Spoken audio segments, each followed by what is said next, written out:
You asked, how to divide 2550 by 2 using the long division method. 2 divided by 2 equals 1. 1 times 2 equals 2. 2 minus 2 equals 0. Bring down 5, making 5. 5 divided by 2 equals 2. 2 times 2 equals 4. 5 minus 4 equals 1. Bring down 5, making 15.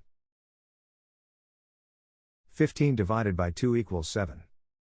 7 times 2 equals 14. 15 minus 14 equals 1. Bring down 0, making 10. 10 divided by 2 equals 5. 5 times 2 equals 10. 10 minus 10 equals 0. The remainder is 0. The final result is 1275.